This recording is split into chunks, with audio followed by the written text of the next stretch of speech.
За тусгай зөвшөөрөл маань төслөгдөж байгаад яагаад үйл ажиллагаа нь яваад өдийг хүрчвэ?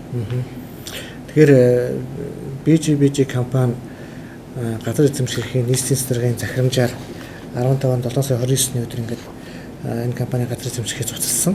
Тэгээ газар эзэмших эрхийн цуцлчаад байхад энэ компани бас аль нэгэн байгууллагаас албаасаа зөвшөөрөл ирэх олгоогүй байхад дураараа одоо барилгын ажлыг эхлүүлсэн. Энэ талаар манай газрын албан газар дээр нь очиж шалгаж холбогдох мэдээллийг өгч барилгын ажлыг зогсоосон.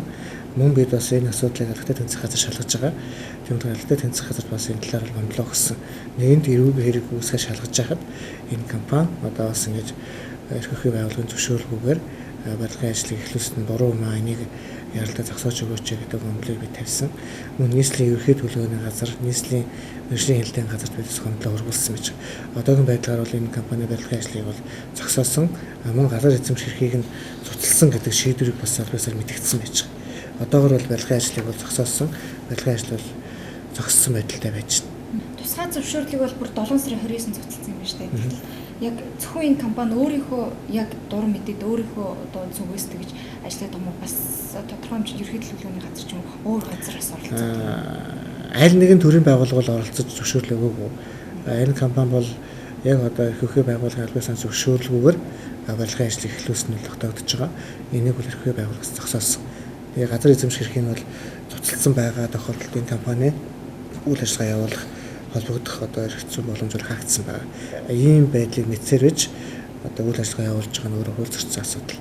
Энэ асуудлаар бид албатай тэнцэх газарт бол гомдлоо өгсөн байж байгаа. Ер нь бол BGBG компанид бол одоо жишээлбэл зочд буудал байрлал улсын иргэдийн төлбөрийг одоо засаг дарганы нөөцөөс гаргасан төлбөрийг гаргуулнаа гэж ярьж ирсэн өдийг хүртэл бас чимээгүй байна. Энэ яг ямар учиртай вэ?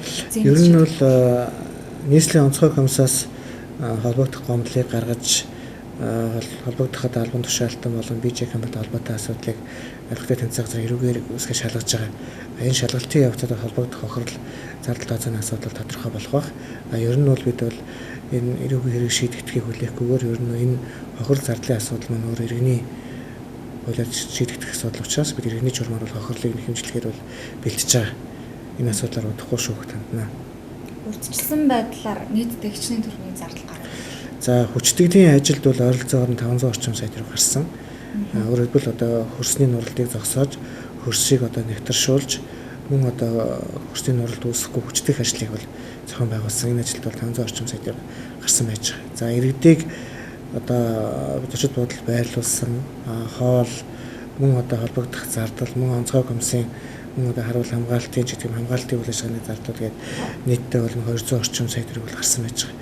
Эцсийн дүн бол харахаар бэлэн болов. Ер нь бол урьдчилсан байдлаар бол нэг 700-аас 800 орчим сая төгрөгийн зардал бол гарсан нь баримтаар тогтоогдож байгаа. За дээрэс нь энэ компани Баянгол дүүргийн одоо 28 сургуулиас орж идэг үерийн усны тунгаагуурын шугам шүлжээг гэмтээсэн байгаа. Энийг бас сэргээн зассан байгаа. Энэ сэргээн зассантай гарсан холбоот зардлыг бас нэхэмжлэнэ.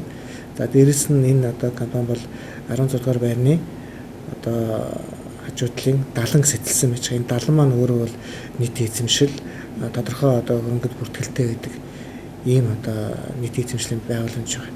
Тэгээ далан гэмтээсэн, далан одоо сүйтгэсний хохирлыг бас нэхэмжлэх ийм одоо зардал тооцоонууд хийгдэж явж байгаа.